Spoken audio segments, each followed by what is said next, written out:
Hello, everyone. Welcome to today's webinar, Nurturing Generational Diversity, Unlocking the Strengths of Your Team, presented by our Head of Leadership Growth here at Educate 360, Dr. Jay Pugh. My name is Mariela Salinas, and I'll be assisting in moderating our session today.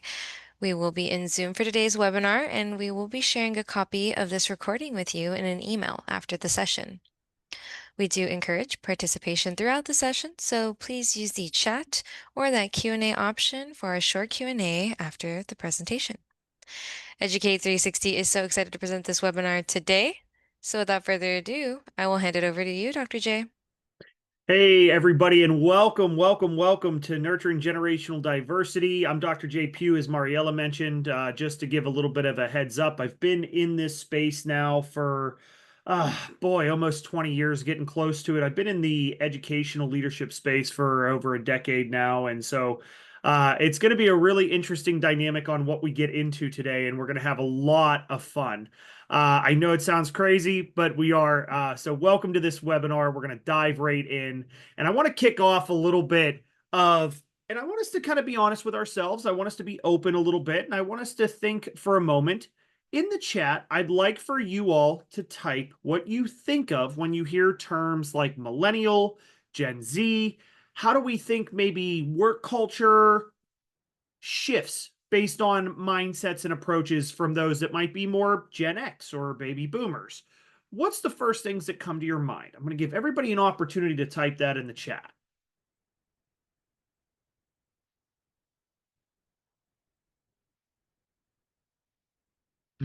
I like it. Yep, we're seeing kids right out the gate. Loving that. Yep.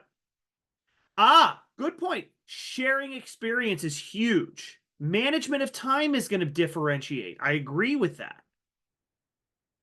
It can feel like a whole different world out there. Differences on opinion, different approaches on what work ethic can look like, or work values, I would say, is a real big thing. Yeah. And I really like what I'm seeing on what things look like based on relationship building, what is toxic, what is supportive, what different generational approaches they take, different places in career, differing perspectives, differing values. And I love where we're going with this, because what I'm learning as we go more and more into this is I want us to start breaking the mold a little bit on what different generational values look at. Now, historically speaking, and I'm going to share a little bit of humor here, and brace yourself and tell me if you agree with this. Anytime that anytime we get into a place of generational approaches, the one rule that I always like to follow more than anything else is not everybody fits in a box. So the word that we're going to reduce and eliminate even potentially is the term of stereotype. And the reason why I say this is because in the first space of this, what has a tendency to happen is this, and I'm going to share from a psychological perspective over time and time again. There's two major rules of thought that exist. Number one, every generation does have a tendency to think that their generation is the best generation in approach. And number two, that generation sometimes has a tendency to view the generations after as worse. And so I say that because I want us to kind of remove the mindset. However, there are values that do go to generational approaches. And there's reasoning behind that that I want us to explore. So if we look for this, we're going to share some key insights as we go into the work culture component. We're going to dive in. So one person that I really value a viewpoint is Lindsay Pollock. Lindsay Pollock's a great person, great researcher in this space.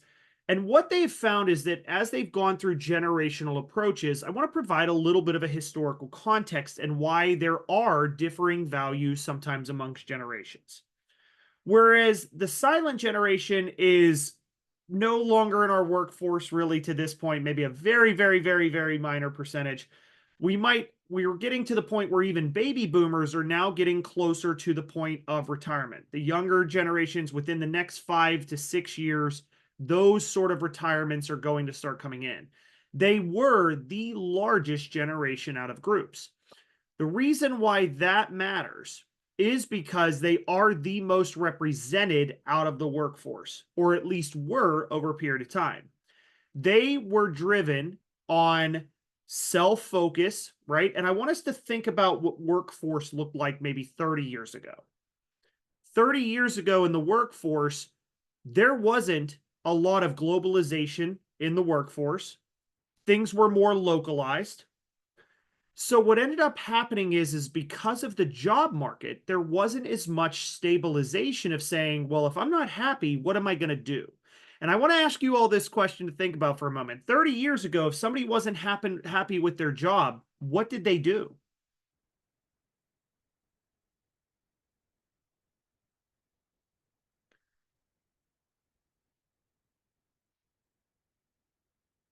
Some people would, so I'm saying, yeah, some people said they would have to brush up resumes. Yep, they still worked. Many people are saying nothing, they still worked. And there is some truth to this. The capability of leaving was not as feasible back then. And the reason why is because jobs were more localized. There wasn't the age of the internet, which means that things like LinkedIn and Indeed and components like that didn't create a more available job market. So if people weren't happy, they did have to brush up their resume. They walked them to locations, right? They took them to places, or they took them to places, sometimes even with like a box of donuts to set themselves apart. And the other thing that came into play is they pounded, I love that terminology, Andrew, is they pounded the pavement. They really did. And so in this case, the reason why that matters is because there's a value of grit, determination, and character when it comes to more baby boomer generation. There is a little bit more of an understanding that they had to work through, as they call it in the militaristic terms, they had to embrace the suck a little bit more. If they weren't happy, they would go to, remember these things, the classified section in the good old fashioned newspaper. They'd look at the help wanted section. And if that wasn't available, then what they did was they worked another day where they weren't necessarily maybe as happy, but they put in the grit and the character to it. So that's why whenever there's values, that's it. More than a few jobs. And you're right, Jennifer. Jennifer mentions there's more few jobs found there in the classifieds. The reason why that matters though is because if they weren't happy, they sometimes really had to stick it out. They had to put up with a little bit more. The other thing that comes into play is saturation with college. So with the as the generations have moved on and moved further, there's been this push for college education, which means then entering workforce. So everything became a little bit more of and it's a little bit more of a saturated approach as the generations get younger. So what ended up happening is this, where baby boomers really value self-focus, drive, character, and grit. That's what their values are. When they sometimes look across an aisle to somebody that might be younger, they sometimes view it as a non-earning of the bones, or hey, you have to get a little tougher in those cases, which that's why I want to reduce and remove that sort of mindset. And the reason why I want to do that is because just because it's a different generation doesn't mean that they haven't endured something that also existed. And we're going to share what those challenges are across the generations. Now, as we get closer to more of Generation X, even sort of Gen Jones in there, they are somebody that really value their independence. And Andrea, that's a big point is we all view that's what the first rule of thumb was, is that every generation thought theirs was the best because they all endured their own pain points. They've all endured their own characteristics. But there are principles that each generation does hold as a dearer value because of what has been put upon us. So baby boomers, it's character, it's grit, it's drive. With Generation X, it's really about absolutely. They were the latchkey kids. They were the latchkey kids. So they really they value independence a lot. They value autonomy. They value innovation. They are very cautious in approach. And the reason why they're cautious is because they have burned their fingers on the stove, as they say. They have taken this approach to where they've seen the pain, they've walked through it quickly, and because of that, they've had to learn and be very, very resourceful in their approaches. So Gen X really took an approach of, I'm going to find a stable approach to continue growing, to see what we do, to continue evolving. So they value stability, reliability, independence, and a little bit of a sense of realism. That's a really important thing to them, is be realistic about things. Generation Jones is a sub-generation that was between baby boomers and Generation X. So it falls a little bit more on, I would say, people getting closer to retiring. And the reason why that's a sub-generation is because in the early 80s, there was a heavy recession that hit, and it did change a lot of the way that they viewed things. Whereas baby boomers had Woodstock in the 70s and things like that. When it hit the turn of the 80s, there was a lot more cautious approach because of recessions, and people had to be more resourceful and careful with things. So that's the Generation Jones that comes into play there. Generation X carried that on, but then really found their own way through resources. So, and I agree. And Jennifer brings up a point to say they had to make our world that was more evolvingly rapidly. It became a much faster dynamic as it was going. Now, that takes us closer to the Zennial and Millennial era. Zennials are older millennials or very young Gen X, and they have lived with, they are sort of the tech pioneers that really come into play. And what I mean by that is everything that has grown technologically speaking, they have been in part of it as it has gone, right? Everything from the Oregon Trail, if anybody remembers that sweet game, right? The Oregon Trail, right? Having a computer in a classroom, having the AOL dial up, as they say. But there's always been that anytime there's a shift in technology, they are the first to adapt and adopt. That's where their approach is. So that's the approaches that Zennials take, is this sense of being very, very adaptable, very flexible. They have only seen change. And I'm going to give you a world of a Zennial, and or even a millennial in this case. There's a bad stereotype that hits with millennials. With millennials, the big thing that they share is that it's a participation trophy era, or it's a situation that they also haven't earned their bones. And I'm going to share a little bit of some historical context since I'm sharing the benefits of every generation coming in. I want you to walk a moment in a millennial shoes for the time being. They walked into 9/11, walked into it clean, hit college, hit with it, walked into it. Then after that, they immediately got smacked with a recession. So they too, just like Generation Jones, fell into a recession, hit a really hard point with bank bailouts, other things like that. They've gone through H1N1, other viruses, things like that. Then after that, they've walked into COVID. Now they're accelerating into the current day. So for their mind, they are a very, very adaptable and flexible approach. The other thing that millennials value is creativity. And they get to have that because things like LinkedIn, Monster, all of those job forces came in. When they came in, what they learned was, I'm marketable, and if not, I will go somewhere else because they can. So that's why, does anybody know baby boomers still to this day, number one in CEOs, millennials, number two in CEOs and catching up? And the reason why is because of tech, startups, things like that that evolved, grew. That's where that came into play. They have played by their own rules because they were told they could be anything and everything they can be, right? Anything and everything they can be. And then they found out that isn't the case. So what millennials really value is be flexible, be adaptable, and move. Now that takes us to Generation Z, what we call the iGen. And iGen is still not quite fully into our workforce yet, but they go from 28 to about 13, 14 years old right now. And I say that because in the next 5 years, they're going to be all of them are going to be entering our workforce.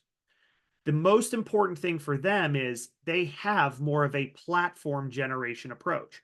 They grew up with social media. They grew up believing they have a voice. They grew up believing that they can be vocal advocates for change.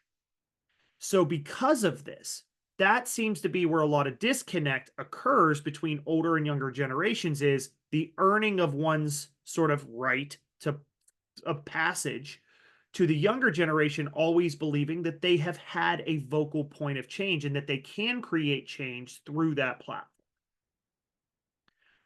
The value behind this and the reason why I bring this up is the workforce is going to drastically change over the next 5 years. And I'll give a perspective here. 2015, millennials were 25% of the workforce. Gen Z, barely entering it. 2020, 33% are millennials, small percentages now Gen Z. By 2030, 75% approximately is going to be millennials or Gen Z. Baby boomers will be fully retired outside of the small percentage. Gen X, which is the least represented population, is going to be in the workforce, and the rest of it is going to be millennial and Gen Z. So that leads me to a very big question for you all. How do we lead a group that may or may not be like us in approach? How do we do that?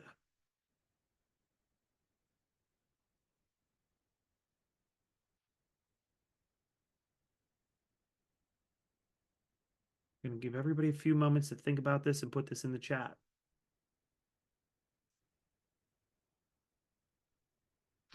I like that adaptation, right? We're going to have to adapt communication approaches. I love that, Sammy. Yeah, Tammy. Yep. Others. Yeah, there has to be a willingness to change. There has to be a willingness to approach. I like that, Joseph. And Raina, I really like this idea of patience. There is a sense of patience that comes into play. There's almost this patience to understand. Empathy. Really loving that, Ashley. We have to start leading with empathy. Empathy is a major critical skill in the way that we lead. And I really agree with Andrew mentioning openness to other perspectives and not making assumptions. That's absolutely critical. Open-mindedness, respect is important. And the other thing that I really like to get into is true values. What is it that people value, not from just a generational standpoint? It's a great starting point, but we have to go further into individualized values. That part's important. So as we move in, what we're going to really get into is understanding what real engagement for our employees, what does that look like? What does engagement look like to each generation? What does the engagement look like in our workforce as we move? That's my next question to you all. I love the participation we're getting out of this today too. This is fantastic. How do we make sure all employees are engaged? Yeah, Joseph, absolutely. Garnering input is a massive component. I would agree with that. Yeah, genuine listening to concerns. Genuine listening to concerns. I would say absolutely adapting techniques and measuring success on it. That's the idea, Jennifer. I like what you're saying too, is definition of engagement. We have to understand, what does engagement look like exactly to the person that we're speaking to. Anybody else? This is fantastic stuff I'm seeing. The reason why I bring this up, and I think it's an unfair stereotype, is we think that the younger generation, or people think that the younger generation aren't really engaged in the work they do. And that couldn't be further from the truth. The fact is they really are, but we have to be able to see what engagement looks like to them to meet them where they are. And Jonathan brings up a really good point, is that younger generations, whenever baby boomers, even Gen X, when they learned things more independently. Whereas then, as millennial and Gen Z started to learn things, it was more collaborative, it was more team project. So there are more components of a desire for collaboration. And we're shifting from this hands on workspace than this hands off isolate approach. And that's it, steamroll. So that's another thing that comes into play is I'm going to tell you two things. And boy, Jonathan, Monica, you just took them right out. That's perfect. Number one, command and control is going to be a thing by the wayside over a period of time. Because the younger generation will look elsewhere. Whereas 20, 30 years ago, what was viewed as loyalty from a previous generation, right? Loyalty, I'll give a good example. My dad worked for the same company for 42 years. Part of that's loyalty, but part of that was because he even said, I couldn't really go anywhere else. Back then, too, you have things like pensions. You have things that where there was more protection. Well, now that that moves away and the job market opens, it is really more of a WIFM. It is very much a WIFM-based workforce right now. And I don't mean just that, well, what's in it for me? Like, oh, what's my pay going to be? Things like that. But I mean, like, what's in it for me and who I'm helping? What's in it for me and the impact I'm creating? What kind of work-life balance can I create out of this? That's Donna. That is a huge piece we're going to get into. But they don't want command and control. They don't want siloed workspaces. They want connection, collaboration, and community in the way that they work. You are absolutely right. So because of this, here's where things that we can look for in those sort of critical principles. Number one is trusted. As the younger generations are going to enter the workforce, they want to be trusted that they can maybe make choices, decisions, and do so because it is a very collaborative environment and they're used to collaboration. Because of that, there is an element of trust that is very important in those spaces. And I would say that the other component that goes into is, do their contributions feel valued? And by valued, it doesn't just mean that it's on the individual side of the component, but are they demonstrating and seeing that what they're doing is contributing to a greater good, whether it's the company, the impact, the environment? Is there something beyond that? And is it not necessarily noticed, but is there an awareness to that? And Jennifer, I just saw, yep, that's exactly it. Yeah, you're right. It has to be a beneficial contributor to the company. They do want to do something for the greater good. It's a greater good mentality. The next thing is empowerment. I will tell you, and I want to hear the first words that come to your mouth whenever, or the first words that come to your mind whenever you hear this, is requirement. Requirement. Meaning you need to do this. First words that come to mind. You need to do this. It's required.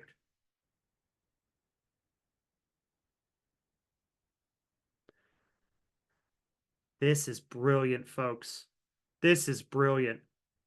I love this. Yeah, in some cases, there's going to be certain areas or certain mindsets they're going to say, okay, it's required, it's necessary. I got to get it done, get the job done. As we call it in our world, GSD, get stuff done, let's go, right? But there's others that go, wait a minute. How do I trust you to begin with? And is this an attempt to control?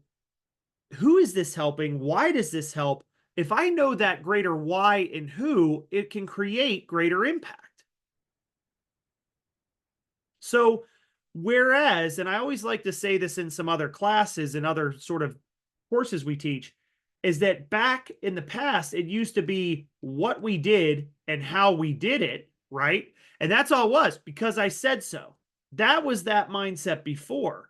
What has shifted across generations and shifted in a lot of psychometric assessments is everybody's moving much more to why and who.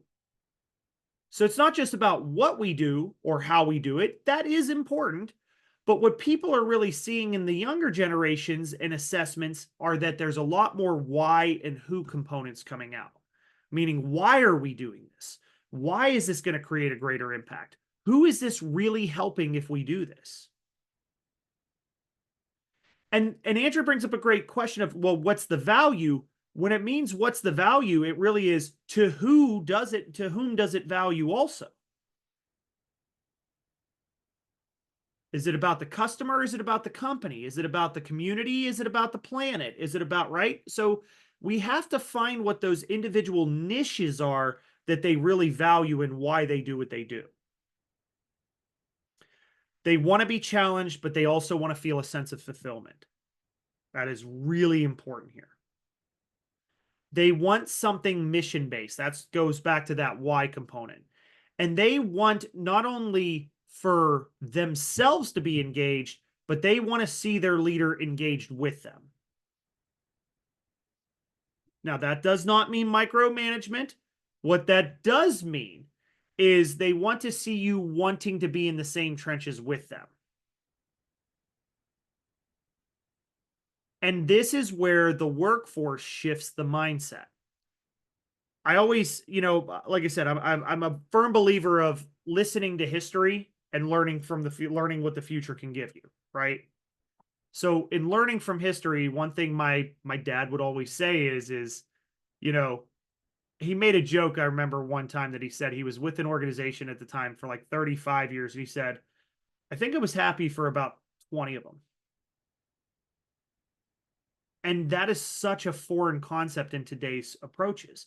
And the reason why is because it was you did your job or you didn't have a job. Once again, market created that. There wasn't a market. Things were localized. There weren't as many openings. Now, especially with the acceleration post-COVID, and not getting into COVID dialogue, but post-COVID, what has happened is everybody has gone more to remote and hybrid workforces. So now the ability to work in another location or another area is much more feasible now. So the job market has accelerated immensely. So here's some challenges we got to keep an eye out for. Number one, and this is the biggest difference, is trust and poor relationships. It is not about the task. I'm going to say that again. And I know what we're thinking. Wait, but don't we have a job to do? Don't we have things we need to take care of? Isn't that what it's about? Trust and relationships are the number one factor that people look for between management and staff. That's why you hear these terms: if people don't leave jobs, they leave their bosses.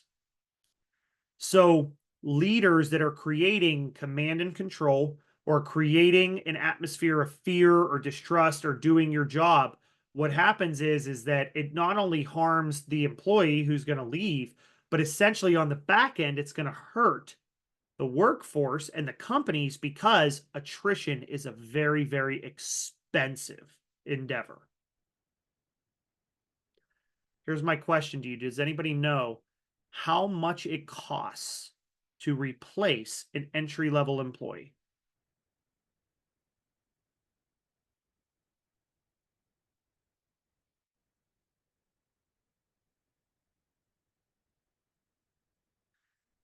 Jonathan, thank you. I appreciate. Yeah, it is, believe it or not, and Joseph is really right on point. It is about 60% of their first year salary. It's 60% of their first year salary. It takes about 7 to 8 months worth of time that gets lost based on replacing the employee, hiring the employee, recruiting for the employee, managing and onboarding, getting them up to speed, and then having the same level of knowledge that the previous employee had. Takes about 7 to 8 months worth of that, which is their salary plus paying the new person's salary to get involved. It is highly expensive. Your people are your number one asset, and also, though, your number one expense. So we have to really treat them like they are valuable assets. So when we create an atmosphere of fear, or we create an atmosphere of command and control, number one, what you're going to find is more sick days being taken. Number one, you're going to have employee health get affected, well-being get affected. You're going to have, which means, brace yourself for it, less productivity. Number two, decreased levels of engagement. How many of you have ever worked for a leader that you would absolutely go the extra mile for?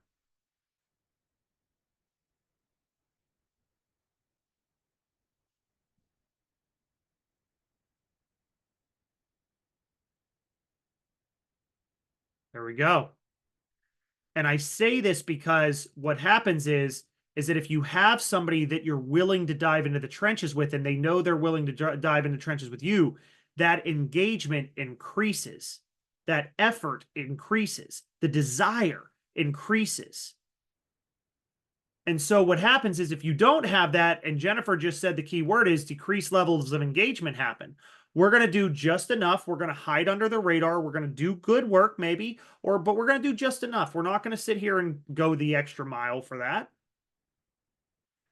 And Joseph asks a really great question here. If people are such an expensive asset, why do we treat them like commodities? Joseph, I think, once again, I don't think people invest in leadership training as much as they should. I think that training is always a budgetary component. And the thing is, good. Then I'm sorry. I'm glad I'm repeating what Jennifer's saying. Jennifer, it's going to the hosts and panelists, FYI, just as a heads up instead of to everyone. But you're really bringing great contributions in this case. So that's why I'm trying to read off what people are saying. Excellent.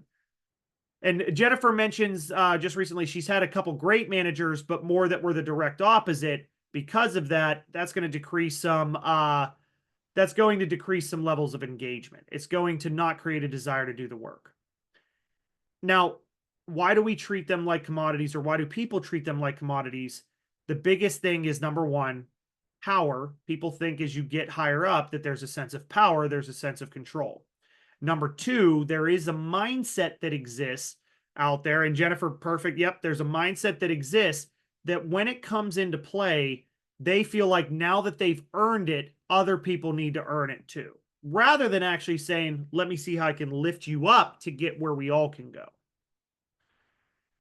I really think at the end of the day, Joseph, what it really comes down to is there's not enough investment in leadership development, succession planning. I think really from an organizational component, they don't see the value of it until they see their retention numbers go right up. And that's a huge, huge piece here.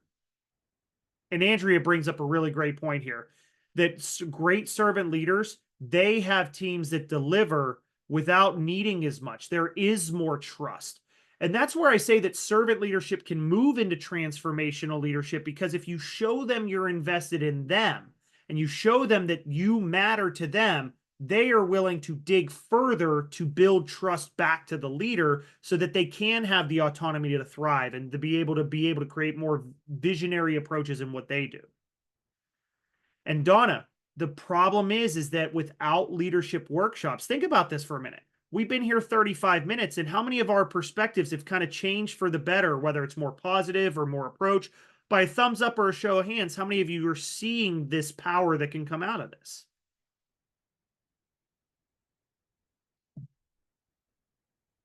Imagine if they had a workshop or training or other things that could be able to see that vision as well. So there is a direct correlation between leadership training and retention that happens with employees and with leaders. And if we don't, then we run into lower performance. And as we talked about already, higher turnover and rehiring. Now, one thing that is going to be a big shift you're going to see in the next 5 to 10 years in the workforce is advocacy. Advocacy and activism are going to be a big, big thing.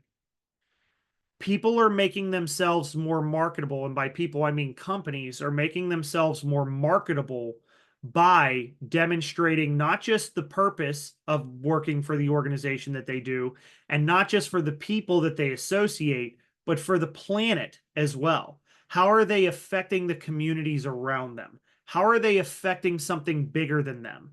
And so, because of that, platform generation is looking for organizations and marketability that go to more diversity in thought, diversity in openness, diversity in ethnic, racial, gender diversity. They really advocate, they are huge components about activism and really getting into a space of wanting to change contemporary norms.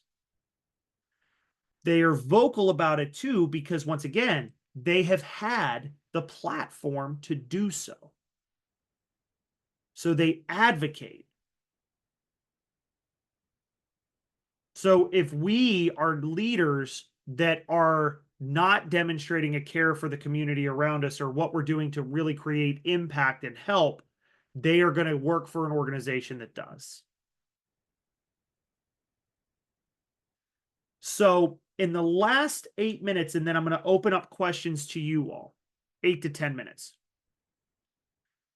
The first thing that I'm going to say, and there's a person named David Little, that says your ability to ask engagement questions is a huge skill. These are called inquiry-based questions. It's rooted in positive psychology, but your goal is to really ask them questions that mean something to them.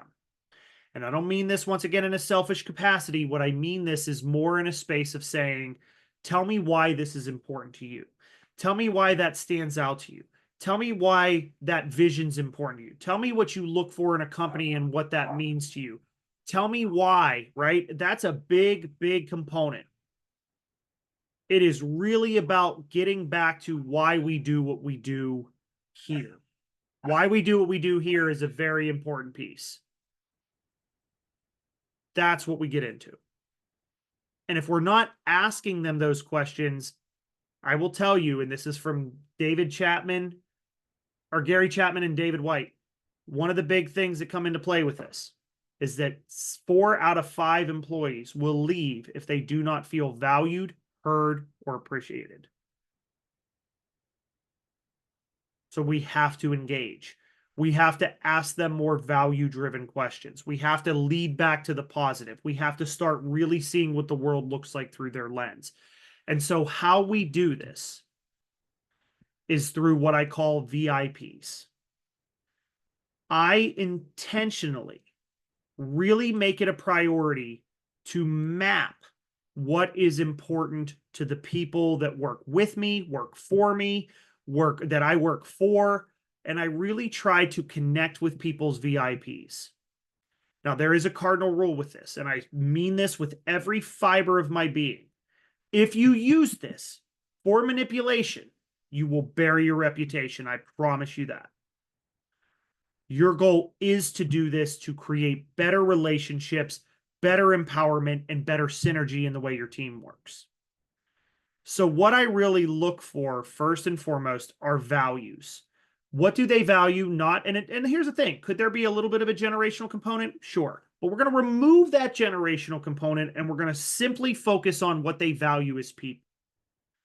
Do they value work-life balance? Do they value flexibility? Do they value connectivity? Do they value a little bit more isolation? Like, hey, I actually like to be left alone. Do they value autonomy? What is it that they really value? And I think when we look at people's values and we can speak life into them, then we can then align them to the organizational purpose that also exists. So I'll give a really good example. I have some people on my team, some that are really geared into deeper collaboration and connectivity. That is very, very important to them. And I have other people on my team that are very much more in the space of trust me to do what I do and let me be. So those are two things that I really try to consider. There are some people that really value putting in the extra hours. And here's the other thing too. Just because somebody wants to put in the extra hours, I don't want anybody to ever think that that's going to make them better than somebody that values work-life balance. If you value putting in that extra time because you get a sense of accomplishment and achievement, perfect. Great. But if you also value work-life balance, great. That's actually how rewards come into play. That's how we can start looking at the way, because I always get like, well, what happens when we don't have compensation? What can we do? Tell them to leave early on a Friday if you can, if it's allowed. Hey, do you know what? You busted your tail this whole week. Why don't you just, hey, 4 p.m., just go ahead, enjoy yourself. Go spend time with the family. If not that, then do you know what?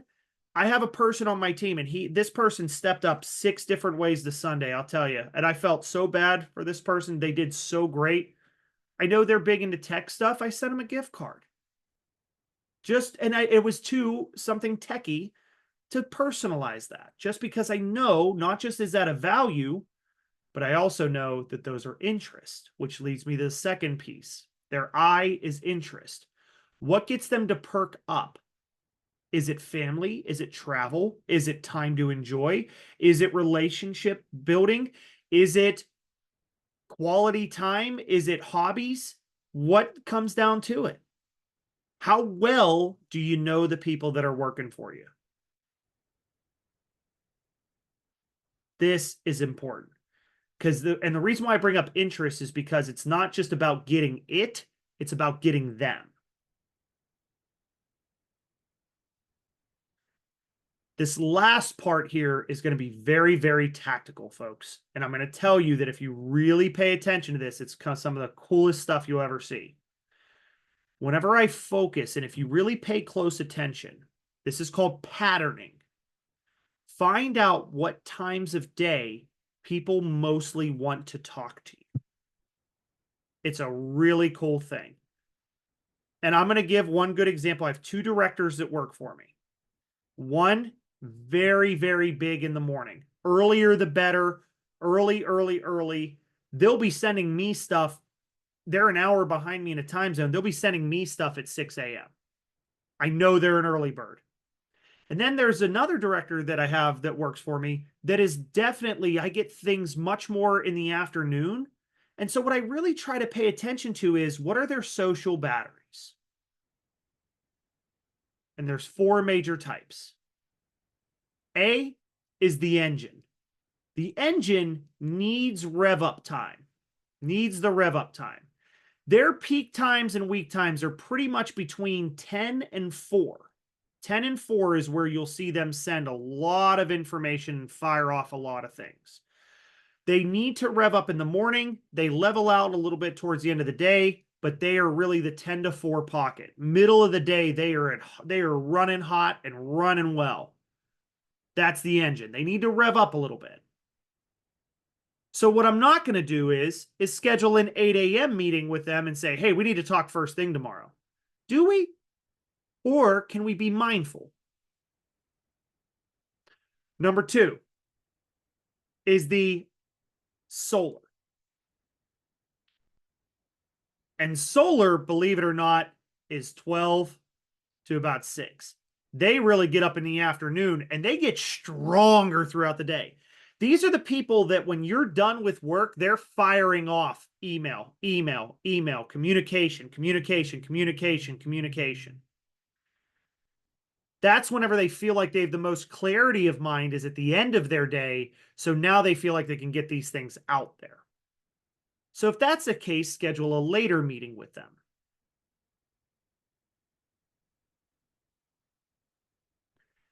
And Jennifer, it is more than just, I would say I'm going to go a little further than just morning, afternoon. It is kind of the pocket of, do they get stronger throughout the day? Do they get weaker throughout the day? Do they level in the middle? It's kind of finding those, what we call peak times and weak times. And Melanie, to your point, you're right. The leader may be empathetic, but that's why I really love this as a potential team building activity is your ability to say, hey, what are your peak times and weak times in communication? Go back to the team so that we can learn that about each other. And I will tell you, amongst our senior leadership team, that happens. We pay attention to when we like to communicate with each other. The next one, folks, I'm going to share personally is mine. This is my true self here. And I am the cell phone battery. Excellent. Yep. And I love that. I am the cell phone battery. The cell phone battery is very much an 8 to 2, and even earlier if possible. You send me some at 7 in the morning, I'm replying at 7:30, I promise. The earlier the better. You send me something at 3:30, 4 p.m., it has every desire within my whole soul to make it tomorrow's problem. I am early. My battery's a cell phone because I started 100. I am locked, loaded. Let's go. Let's chat. Let's talk. Let's do this. And it just drains as it goes. That's my battery. So if I get something at 4, it's now tomorrow's problem. I'm in my mind, I'm like, I got to ramp myself back up. Now, like I said, this is communication, not productivity. Now, the last one is what we call the radio dial. It's the radio. And this doesn't have a time of day. What this means is your ability to pay attention because you have to check in with them. They make themselves available because they want to always be available. It's a pride that they make themselves available, but sometimes they don't always have the energy, the highs and lows to take on things. So, what I always say with the radio frequency is check in with the frequency, Kenneth, as the great REM would say. Check in with the frequency. Throw them a little check in, see how their day's going. Hey, just want to see how you're doing. And if they go, oh boy, I got about 4 million things on my plate, that's my cue of they're not ready yet. See if you can schedule something later. Or if they're like, hey, I'm great. How are you? Awesome. Do you have a minute? I lean into it then. So here's my last question for you, and then we'll go to Q&A. But my last question for you is, what do you think you lean towards in your own peak times and weak times? What's your social battery? Where do you lean a little bit more? Excellent. There's no wrong answer, by the way. Excellent. So I got Joy and Monica leaning more towards the cell phone. Tammy's going radio. We got more cell phones running. Very cool. Engines. Excellent. Solar. I like that. Solar engine. Very good. Engine. Absolutely. Very good. Cell phone. Solar. See, that's now this is the beauty of this. Let's say, for instance, if Raymond, right, or Donna or Lisa works with Joseph, Ashley, if that's the case, what ends up happening is we really have to be cognizant. We have to be very cognizant of being where they are. So what I typically do is a little cheat sheet strategy, folks, is I'll delay a send or I'll schedule a send on an email. If I know that, hey, I'm not sending this, and I'll give an example. One of the directors on my team is a cell phone like me. The other one's an engine. So for the engine, I actually delay delivery. I delay delivery for that director. I take my time. I will schedule it to go out at about 10:15. It'll sit in my outbox because the last thing I want that person to do is be bombarded with 18 emails when they hit the morning when I know that they lead more engine. Be mindful, folks. The best way to really navigate generational diversity and personal diversity as a whole is to be mindful. Now, with that said, I'm going to go to Q&A. I'm going to toss this back over to Mariella, and we're going to open up some questions and thoughts.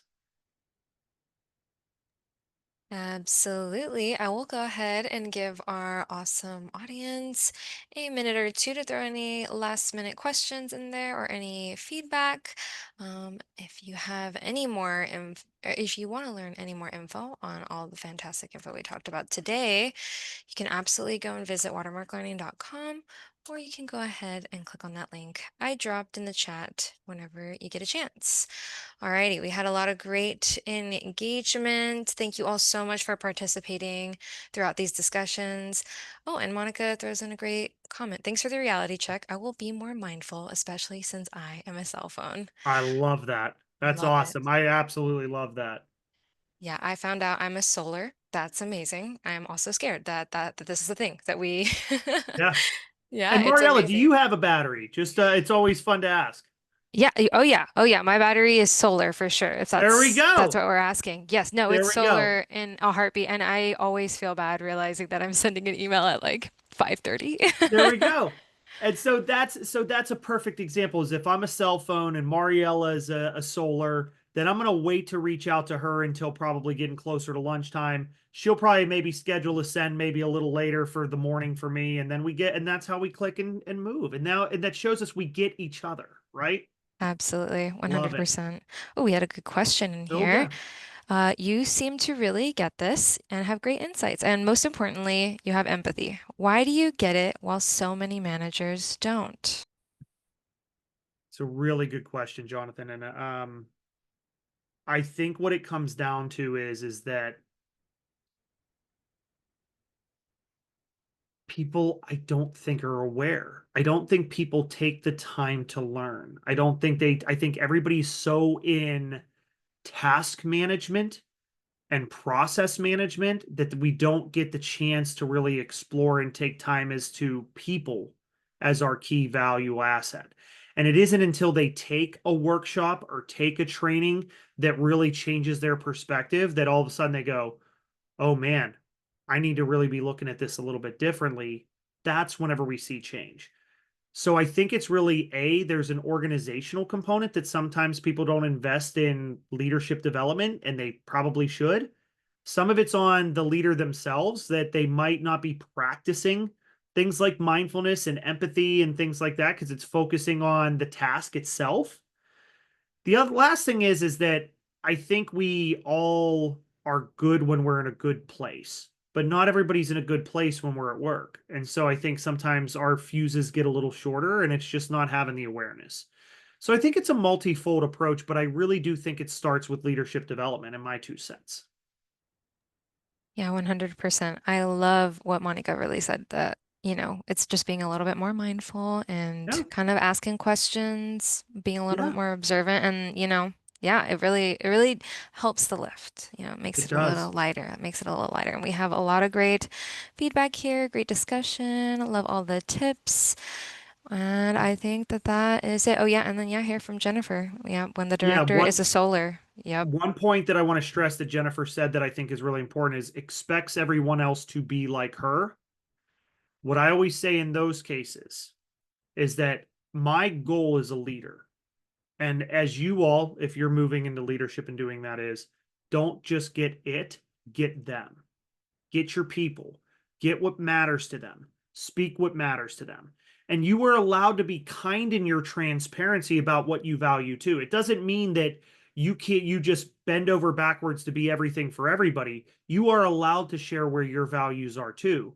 But I don't make it an expectation to say, well, now you have to meet me where I am because I'm the one in charge. That shouldn't be the case. But you are allowed to be kind and transparency, but you should be really making sure you get them. What matters to you? Let me see if I can meet you where you are. Amazing insights. Alrighty, everyone. I think that will do it for us. So again, if you need any additional info on this topic, please do not be afraid to visit us at watermarklearning.com.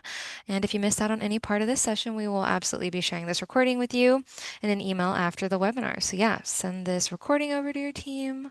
Let us know if you have any other questions. And thank you all so much for joining us today. And of course, thank you, Dr. J, for all this amazing content.